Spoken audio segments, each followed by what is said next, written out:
Hi అండి, welcome to SS cookings and vlogs. ఈరోజు మన వీడియో వచ్చేసి ఏంటంటే శ్రీరామనవమి స్పెషల్ అనమాట. పానకం, వడపప్పు, అలాగే చలిమిడి ఏ విధంగా ప్రిపేర్ చేసుకోవాలో చూసేయండి. అక్కడ స్కిప్ చేయకుండా అయితే చూసేయండి. ప్రాసెస్లోకి వెళ్ళిపోదాము. అలాగే ఎవరైనా ఫస్ట్ టైం చూస్తే ప్లీజ్ సబ్స్క్రైబ్ చేసి, లైక్ చేసి, షేర్ చేయండి. లేట్ చేయకుండా ప్రాసెస్లోకి వెళ్ళిపోదాం. వచ్చేయండి. ముందుగా పానకాన్ని అయితే ప్రిపేర్ చేసుకుందాము.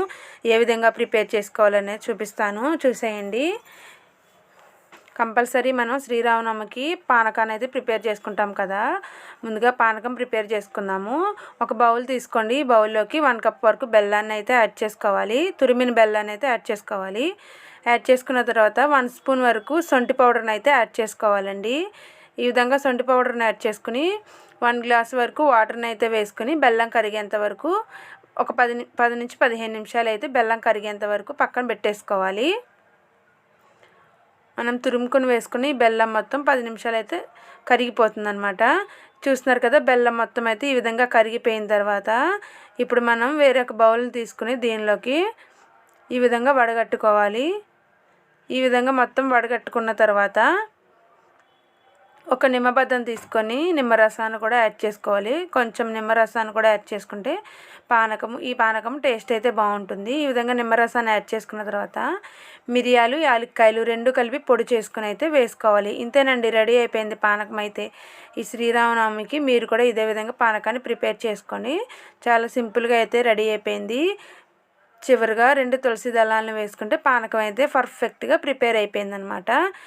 ఇప్పుడు మనం సెకండ్ది వడపప్పుని అయితే ఎలా ప్రిపేర్ చేసుకోవాలో చూసేద్దాం. వచ్చేసేయండి. ఈ విధంగా ఒక బౌల్ తీసుకొని ఒక 1 కప్ వరకు పెసరపప్పుని శుభ్రంగా 2 సార్లు వాష్ చేసుకోవాలి. ఈ విధంగా 2 సార్లు వాష్ చేసుకుని 1 గ్లాస్ వరకు వాటర్ని వేసి ఒక గంట పాటు నానబెట్టుకోవాలి. ఈ విధంగా మొత్తం నానిపోయిన తర్వాత చూస్తున్నారు కదా, 1 అవర్ తర్వాత చూపిస్తున్నాను. ఈ విధంగా నానిపోయిన తర్వాత దానిలో ఉన్న వాటర్ మొత్తం సపరేట్ చేసేసి తురిమిన ఒక క్యారెట్ని అయితే వేసుకోవాలి.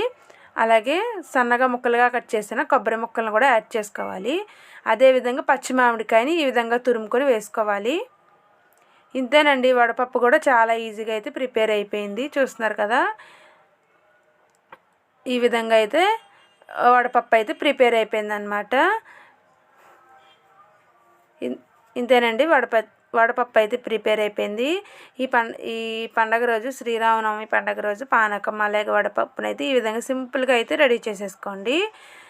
ఈ విధంగా వడపప్పు కూడా ప్రిపేర్ అయిపోయిన తర్వాత ఇప్పుడు ఇదొక బౌల్లోకి అయితే తీసేసుకుందాము. ఇప్పుడు మూడోది వచ్చేసి చలిమిడి ఎలా ప్రిపేర్ చేసుకోవాలో చూద్దాం. ఇప్పుడు మూడోది వచ్చేసి చలిమిడిని ఎలా ప్రిపేర్ చేసుకోవాలో సింపుల్గా అయితే చూసేద్దాం. వచ్చేసేయండి.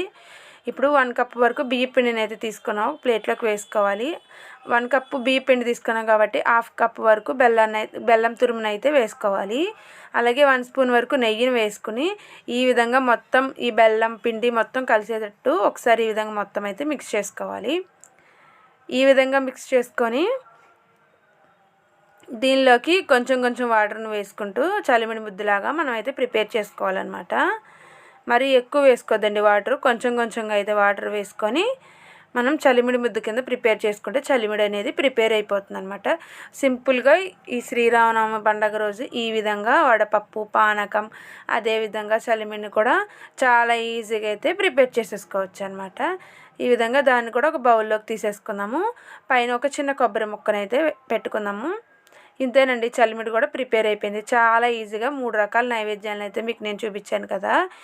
అలాగే ఈ వీడియో మీకు నచ్చినట్లయితే మీ ఫ్రెండ్స్ అండ్ ఫ్యామిలీ మెంబర్స్కి అయితే షేర్ చేయండి. చాలా సింపుల్గా పానకం, అదేవిధంగా వడపప్పు, చలిమిడి 3 అయితే ప్రిపేర్ చేసేసుకున్నాం కదా. ఈ వీడియో మీకు నచ్చినట్లయితే ప్లీజ్ కొత్త వాళ్ళైతే సబ్స్క్రైబ్ చేసుకుని లైక్ చేసి షేర్ చేయండి.